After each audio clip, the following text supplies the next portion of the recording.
Hello everyone. मेरा नाम Amok Tiwari है और मैंने 2025 में अपना क्लास 12 का बोर्ड्स कंप्लीट किया है सीबीएसई बोर्ड से। उसमें बायो में मेरे 98 मार्क्स थे विदाउट एनी कोचिंग। तो ये हमारा पहला टॉपिक है जीन रेगुलेशन इन प्रोकैरियोट्स। अब इस टॉपिक के ऊपर एनसीईआरटी में एक छोटा सा पैराग्राफ दे रखा हुआ है। वो पैराग्राफ ज़्यादा टीचर एक्सप्लेन ही नहीं करते, उसकी एनसीईआरटी की लाइन्स इतनी ज़्यादा टफ है कि बच्चे समझ नहीं पाते कि उसमें क्या लिखा हुआ है, बिल्कुल समझ ही नहीं आता। तो पहले हम लोग ये कॉन्सेप्ट समझेंगे, उसके बाद देखेंगे कि वो एनसीईआरटी क्लास क्या कह रहे हैं। चलिए शुरू करते हैं। सो जीन रेगुलेशन इन प्रोकैरियोट्स। अब देखो दोस्तों, जो प्रोकैरियोट्स का जीन रेगुलेशन होता है वो यूकैरियोट्स से थोड़ा डिफरेंट होता है। जैसे जो प्रोकैरियोट्स होते हैं उसमें पॉलीसिस्टोनिक ट्रांसक्रिप्शन होता है। पॉलीसिस्टोनिक का मतलब होता है कि हाँ, तो पॉलीसिस्टोनिक, एक बार इसकी स्पेलिंग देख लेना। पॉलीसिस्टोनिक का मतलब होता है कि अगर यहाँ पे एक प्रमोटर दे रखा है, इसके आगे कोई भी जीन है, तो अगर वहाँ पे मल्टीपल जीन्स है, मान लो जीन जेड हो गया, फिर वाई हो गया, फिर ए हो गया, तो जो मल्टीपल जीन्स है यहाँ पे एक ही प्रमोटर रीजन दिया रहेगा और इस एक ही प्रमोटर रीजन में एक ही आरएनए पॉलीमरेज आएगा और एक ही आरएनए पॉलीमरेज इन तीनों को ट्रांसक्राइब कर देगा। ये होता है पॉलीसिस्टोनिक। जबकि यूकैरियोट्स में वो मोनोसिस्टोनिक होता है, मतलब एक जीन के लिए केवल एक ही प्रमोटर रीजन होगा और उसके लिए स्पेसिफिक एक आरएनए पॉलीमरेज होगा। तो हम लोग पहले एक बार स्ट्रक्चर देख लेते हैं कि एक ओपरॉन का स्ट्रक्चर कैसा होता है। तो अगर हम लोग ओपरॉन के स्ट्रक्चर में आए, सपोज यहाँ पे हम लोग ले लेते हैं एक ओपरॉन, और ओपरॉन का स्ट्रक्चर कुछ ऐसा होता है। मैं इसको पहले थोड़ा इरेज कर देता हूँ। तो ओपरॉन के स्ट्रक्चर को अगर हम लोग देखें, तो यहाँ पे मान लो कि प्रमोटर रीजन होता है, ठीक है, ये प्रमोटर रीजन हो गया। उसके आगे एक ऑपरेटर रीजन होता है। ऑपरेटर रीजन का क्या काम है उसको मैं एक्सप्लेन करूंगा, and positive and negative regulation क्या होता है वो भी मैं अभी बताऊंगा। फिर उसके यहाँ पे बाद में स्ट्रक्चरल जीन्स होते हैं। यहाँ पे मान लो मैं लिख देता हूँ जीन्स, और जीन्स में मान लो हम लोग लैक ओपरॉन का अगर एग्जाम्पल लें, तो यहाँ पे जीन्स होंगे Z and then Y and then A, ठीक है, ये हो गया। और फिर इसके आगे टर्मिनेशन रीजन होता है। टर्मिनेशन रीजन, ये हमारा एक ओपरॉन हो गया। अब यहाँ पे अलग अलग चीजें मैंने आपको बता दी। अब देखो काम कैसे होता है कि जब भी प्रोमोटर होता है, और हाँ, यहाँ पे कुछ एसेसरी प्रोटीन्स भी होते हैं, इसको हम लोग बोलते हैं एसेसरी प्रोटीन्स। अब इन एसेसरी प्रोटीन्स का भी मैं आपको काम समझाता हूँ।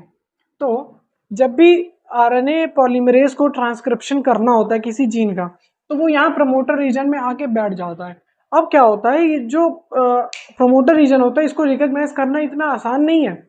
तो ये जो एसेसरी प्रोटीन्स होते हैं, ये एसेसरी प्रोटीन्स प्रमोटर को हेल्प करते हैं, सॉरी, आरएनए पॉलीमरेज को हेल्प करते हैं। आरएनए पॉलीमरेज, आरएनए पॉलीमरेज को ये एसेसरी प्रोटीन्स हेल्प करते हैं कि ये आके प्रमोटर रीजन पे बाइंड कर पाए। अगर एसेसरी प्रोटीन्स नहीं होंगे तो आरएनए पॉलीमरेज बाइंड नहीं कर पाएगा एफिशिएंटली। तो हम देखो क्या हुआ, एसेसरी प्रोटीन्स ने हेल्प किया, आरएनए पॉलीमरेज आके प्रमोटर रीजन में बैठा। यहाँ पे फिर सिग्मा फैक्टर्स इन्वॉल्व हो जाते हैं, वो आपस में ज्वाइन कर जाते हैं, तो फिर ट्रांसक्रिप्शन स्टार्ट हो जाता है। फिर क्या होता है, ये आरएनए पॉलीमरेज यहाँ पे ऑपरेटर रीजन होता है। अब ऑपरेटर रीजन का क्या काम है, ऑपरेटर रीजन का काम क्या है कि कुछ जो एसेसरी प्रोटीन्स होते हैं वो रेगुलेट करते हैं इस पूरे ओपरॉन को कि इसमें ट्रांसक्रिप्शन होना है कि नहीं होना है। अब वो कैसे रेगुलेट करते हैं, इसमें दो तरीके से आता है। एक तो पॉजिटिव रेगुलेशन हो जाता है और एक निगेटिव रेगुलेशन हो जाता है।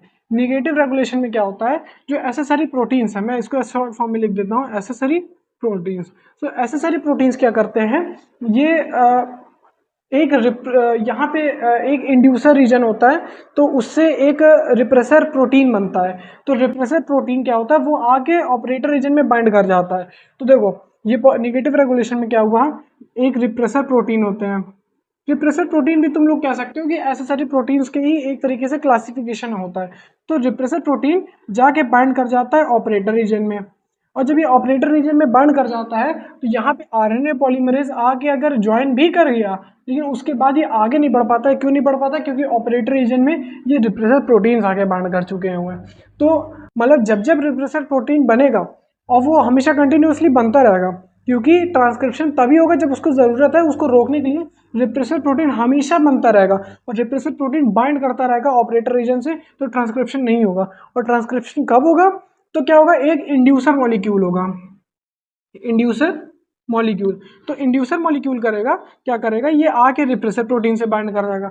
अब देखो, अगर ट्रांसक्रिप्शन नहीं होना, तो रिप्रेसर प्रोटीन बनेगा, जाके ऑपरेटर रीजन से बाइंड करेगा, ट्रांसक्रिप्शन नहीं होगी। और अगर ट्रांसक्रिप्शन कराना है तो इंड्यूसर मॉलिक्यूल्स भी बनेंगे रिप्रेसर के साथ, और ये इंड्यूसर मॉलिक्यूल्स जाके रिप्रेसर प्रोटीन से बाइंड करेंगे, तो अब रिप्रेसर प्रोटीन ऑपरेटर रीजन से बाइंड नहीं कर पाएगा। तो मतलब क्या निकला कि हम निगेटिव रेगुलेशन में हमने देखा कि कब ट्रांसक्रिप्शन होता है, कब ट्रांसक्रिप्शन नहीं होता। इसी तरह पॉजिटिव रेगुलेशन में इसका जस्ट अपोजिट हो जाता है कि जो एसेसरी प्रोटीन्स हो गए, या जैसे यहाँ पे इसको रिप्रेसर प्रोटीन बोलते हैं, वैसे उसमें कुछ और बोलते होंगे।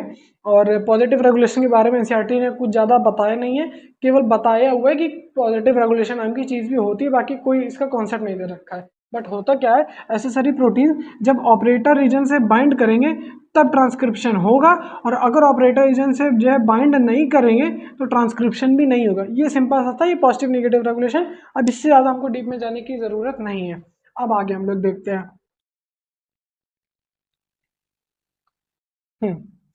तो यहाँ पे हमने देखा कि पॉजिटिव एंड निगेटिव रेगुलेशन कैसे होता है। अब देखो, कोई भी ट्रांसक्रिप्शन होना है कि नहीं होना, इसका जो डिसीजन है, देखो जो ट्रांसक्रिप्शन है इसका जो डिसीजन एक प्रोकैरियोटिक सेल द्वारा लिया जाता है कि इसको होना है या नहीं होना, वो लिया जाता है इनिशिएशन प्रोसेस में। हमको पता है कि ट्रांसक्रिप्शन में 3 प्रोसेस होती हैं, इनिशिएशन, इलोंगेशन एंड टर्मिनेशन।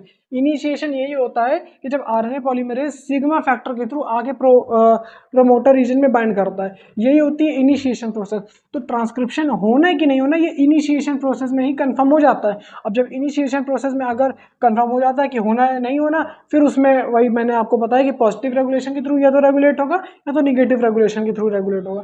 तो ये इतना पूरा कॉन्सेप्ट था। अब यहाँ पे एक बार मैं ब्रीफ में एक्सप्लेन कर देता हूँ फिर से कि एसेसरी प्रोटीन्स होते हैं। एसेसरी प्रोटीन्स आरएनए पॉलीमरेज को हेल्प करते हैं कि वो आगे प्रमोटर रीजन में एफिशिएंटली बाइंड कर पाए। अब प्रमोटर रीजन में आगे आरएनए पॉलीमरेज बाइंड करेगा, फिर उसके बाद ऑपरेटर रीजन से रिप्रेसर प्रोटीन रेगुलेट करेंगे। अगर रिप्रेसर प्रोटीन ऑपरेटर रीजन में बाइंड कर गए तो आरएनए पॉलीमरेज आगे नहीं बढ़ पाएगा, और ये जो भी जीन ZYA है एग्जांपल लैकोप्रॉन में, ये कभी भी ट्रांसक्राइब नहीं हो पाएंगे। और अगर ऑपरेटर रीजन में बाइंड नहीं करते हैं एसेसरी प्रोटीन, जो कि मैंने आपको बताया इंड्यूसर मॉलिक्यूल से बाइंड होगा, तो एसेसरी प्रोटीन ऑपरेटर से नहीं बाइंड हो पाएंगे। तो ये आरएनए पॉलीमरेज प्रमोटर रीजन में बाइंड करेगा, ऑपरेटर से जाएगा, फिर जीन ZYA और फिर टर्मिनेशन में आके ट्रांसक्रिप्शन खत्म, और यहाँ से जीन ZYA से यहाँ से अलग अलग जो भी आरएनए बनेगा ऐसे ऐसे करके वो बन के तैयार हो जाएगा। तो ये पूरा प्रोसेस था। अब हम लोग एनसीईआरटी में चलते हैं और एनसीईआरटी में देखते हैं वो उनकी लाइंस क्या कह रही है। तो देखो यार, अभी हम लोग आ चुके हैं एनसीईआरटी के पैराग्राफ में, इसको फटाफट समझ लेते हैं। तो यहाँ पे आकर देखो यार, लिखा हुआ है in prokaryotes the control of rate of transcription initiation is the predominant site for control of gene expression. मैंने आपको ऑलरेडी बता रखा है कि प्रोकैरियोट्स में जो भी ट्रांसक्रिप्शन होना है वो उसके इनिशिएशन प्रोसेस में ही डिसाइड हो जाता है कि ट्रांसक्रिप्शन करना है कि नहीं करना। आगे दे रखा है in transcription unit the activity of RNA polymerase at given promoter is in turn regulated by interaction with accessory proteins which affects its ability to recognize start size। मैंने आपको बताया था कि जो भी accessory proteins होते हैं वो आके ऑपरेटर रीजन से बाइंड करते हैं, एंड जो आरएनए पॉलीमरेज है उसकी वजह से क्या होता है, वो एफिशिएंटली बाइंड कर पाता है प्रमोटर रीजन से। तो इस इनडायरेक्टली वो रेगुलेट कर रहा है। तो वही चीज़ लिखी हुई है, RNA polymerase at a given promoter is in turn regulated by interaction with accessory proteins which affects its ability to recognize start site। Start site यहाँ पे क्या है, प्रमोटर रीजन। तो प्रमोटर रीजन में एफिशिएंटली बाइंड कर पाएगा RNA polymerase कब, जब एसेसरी प्रोटीन्स का इंटरेक्शन होगा उस रीजन में। आगे दे रखा है the regulatory proteins can act both positively यानी एक्टिवेटर्स एंड नेगेटिवली रिप्रेसर। अब देखो यहाँ पे मैंने आपको पॉजिटिव एंड नेगेटिव रेगुलेशन के बारे में बताया था, तो वही चीज़ से यहाँ पे लिखना है कि जो एसेसरी प्रोटीन्स है अगर वो पॉजिटिवली एक्ट करते हैं एक्टिवेटर्स की तरह, तो पॉजिटिव रेगुलेशन में हेल्प कर रहे हैं, एंड वो अगर निगेटिवली एक्ट कर रहे हैं तो निगेटिव रेगुलेशन में इन्वॉल्व है। अब यहाँ पे the accessibility of promoter regions of prokaryotic DNA is in many cases regulated by interaction of protein with sequence termed operators. अब देखो मैंने आपको बताया था कि जो प्रोटीन्स है एसेसरी प्रोटीन्स, वो आगे जब ऑपरेटर रीजन से बाइंड करते हैं तो ट्रांसक्रिप्शन अब हो भी पाता है, नहीं भी होता है, डिपेंड करता है पॉजिटिव एंड नेगेटिव रेगुलेशन में। लेकिन कुल मिला के बात यह है कि जो ट्रांसक्रिप्शन है वो रेगुलेट किया जाता है एसेसरी प्रोटीन जब बाइंड करते हैं ऑपरेटर रीजन से। तो वही चीज़ सामने आ गई, the operator region is adjacent to the promoter elements in most operon and in most cases the sequence of operator binder repressor protein. देखो ये छोटा सा कॉन्सेप्ट है एक्स्ट्रा कि जो ऑपरेटर रीजन है वो हमेशा प्रमोटर जो एलिमेंट है यानी जो प्रमोटर रीजन है उनके बगल में ही पाया जाता है। वो क्यों पाया जाता है? क्योंकि ज़्यादातर ऑपरेशंस में क्या है कि जो ऐसा सारी प्रोटीन्स है वो जब बाइंड करे ऑपरेटर रीजन से तो वो ट्रांसक्रिप्शन को रेगुलेट कर पाए। अगर ऑपरेटर रीजन लास्ट में रख देंगे, प्रमोटर रीजन पहले ही रख देंगे, तो भाई प्रमोटर रीजन में आरएनए पॉलीमरेज आएगा, पूरे ओपरॉन को रेगुलेट कर देगा, ट्रांसक्रिप्शन हो जाएगा, बाद में ऑपरेटर रीजन आएगा, तो कोई मतलब ही नहीं निकला। तो operator region is adjacent to promoter element, promoter region के बगल में ही होना चाहिए, ताकि in most cases the sequence of the operator binds are repressor protein. क्योंकि जो ऑपरेटर रीजन है, देखो सीक्वेंस ऑफ ऑपरेटर मतलब ऑपरेटर रीजन, वो रिप्रेसर प्रोटीन से बाइंड करते हैं। एंड मोस्ट केसेस यहाँ पे लिखा हुआ है कि मतलब ज़्यादातर जो केसेस हैं उसमें रिप्रेसर प्रोटीन बाइंड करता है। इससे एक इन्फॉर्मेशन और निकल के आती है, क्योंकि ज़्यादातर रिप्रेसर प्रोटीन बाइंड करते हैं, मतलब कि ज़्यादातर जो ऑपरेशन होते हैं वो निगेटिव रेगुलेशन से रेगुलेट होते हैं। ये एक हिडन इन्फॉर्म को मिल गई यहाँ पे। फिर आगे, each operation has its specific operator and specific repressor. हर एक ऑपरेशन का अलग खुद का एक अलग स्पेसिफिक प्रमोटर रीजन होगा और उसका एक स्पेसिफिक रिप्रेसर होगा। अगर कॉमन कर देंगे तो कोई दूसरे ऑपरेंड का रिप्रेसर आके दूसरे ऑपरेटर रीजन से बाइंड कर जाएगा, जो कि गलत है, ऐसा नहीं होना चाहिए। फिर एग्जांपल दे रखा है, lac operand is present only in lac operand, lac operator is present only in lac operand and it interacts specifically with lac repressor only. जो लैक ऑपरेटर है वो केवल लैक ऑपरेंड में ही बाइंड करेगा और वो केवल लैक रिप्रेसर से ही इंटरेक्ट करेगा। तो ये एनसीईआरटी का पैराग्राफ तो बहुत ज़्यादा टफ था, बट मैंने आपको कॉन्सेप्ट समझा दिया, इसलिए अब आपको ये इजी लग रहा होगा। ठीक है।